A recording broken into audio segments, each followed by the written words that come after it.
Hello everyone and welcome to my video for Golden Axe 3.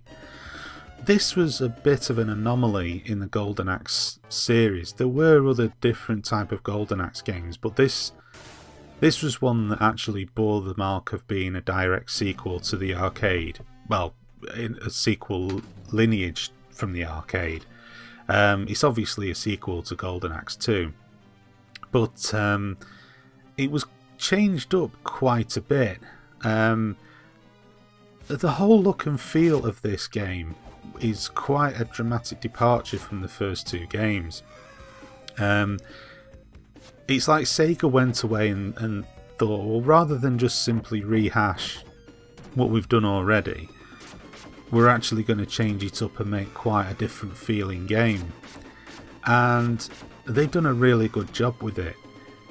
It's a bit strange because, as far as I'm aware, I don't think this game was ever officially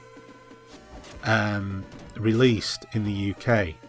Now, I might be wrong about that, but I never ever recall seeing it. If I'd have seen Golden Axe 3, I would have bought it, let's put it that way, and I never saw this game in any shops. I didn't even know it existed until a few years ago when I saw a video that was done by well, he was then Quickening 666, the final Highlander, and he did a video for this on YouTube, and I had no idea it existed. Now, as I say, I can't recall whether he said in that video it never got an official release in the UK. It wouldn't surprise me, because I've got a feeling this would have come perhaps toward the end of the Mega Drive's life, perhaps. It's kind of funny how things tended to work back then. It's not as like it is now. I mean, a big game in a franchise now, it's virtually unheard of that game wouldn't get released. But Europe was very much regarded back then as being very much the third territory in terms of video games. You had the Far East, North America and Europe. Those were the three main areas, as they are still now. But Europe was very much an afterthought. It wasn't uncommon for Europe to get games last. It wasn't uncommon for there to be huge delays as well. Not only would you get the games released last, but sometimes the games would be years after they came out in other territories, if we got them at all. And it seems quite strange now. I mean, it does still happen. I mean, there was a whole hoo-ha about Demon's Souls not being officially available in the European territory, but eventually that did get published. It was published by Namco in the European territories, but back then that did never happened. If it wasn't going to come out, it wasn't going to come out. I mean, this is pre-internet, so there was no online campaigns you could get these things released. There was no real way that Sega or Nintendo was able to gauge the depth of feeling towards the games that they had. They just had to make assumptions. And if I am right and this never got released, it would certainly be a case of they just probably thought there was no market for it. And that's sad, really, because although it is quite a departure from the other two Golden Axe games, it certainly still has a lot in common. You've still got your magic, you've still got your choice of warriors, it's still, you know, sword or axe play or whatever. But there's no doubt it is different.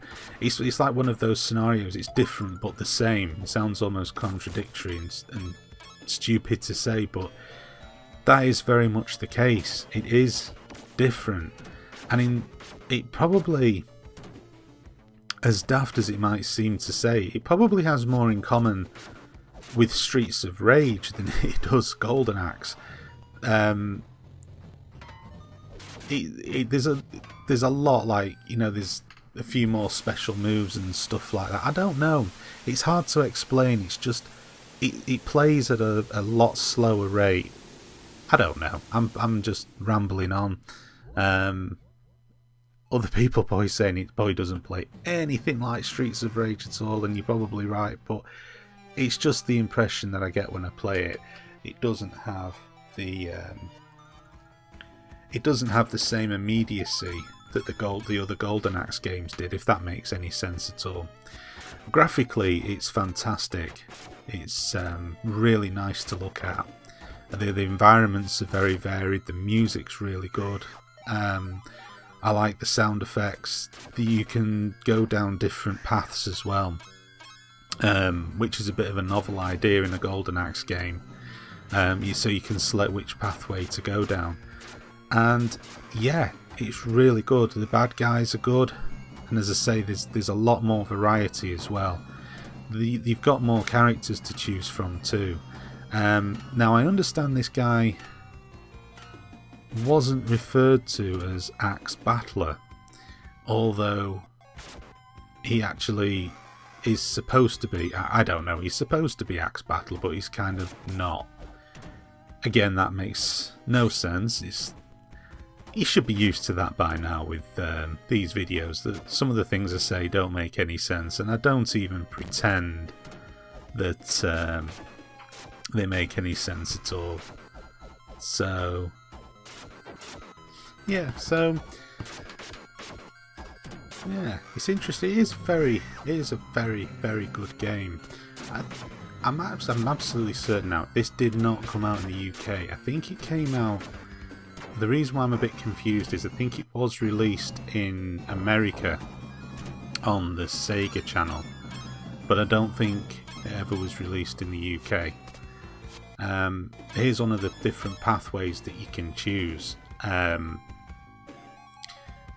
are easier to negotiate than others, and then I think you have to go down the right path in order to unlock the full ending to the game.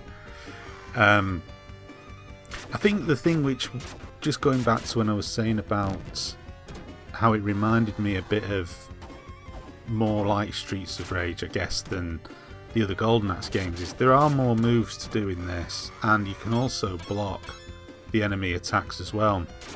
Now that's something you couldn't do in the other Golden Axe games, so that's quite useful as well. And I think that's what I meant by it doesn't have the same rapid pace that the other Golden Axe games did. It's kind of hard to describe. You get a better idea of it when you actually play the game as to what I mean. But certainly having the additional moves does make quite a difference.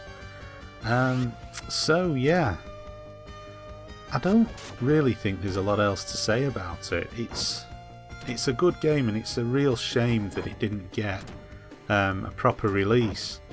Again, it's just one of them mind-blowing things that happened. The Golden Axe series was very, very popular on the Mega Drive worldwide, and it just seems a shame that this never got the recognition it deserved. But anyway, that's it. That's Golden Axe 3 on the Sega Mega Drive. You can pick it up on the Mega Drive collection now, so please check it out. Thanks for watching this video, and stay tuned to my channel for more to come soon. Thank you for watching.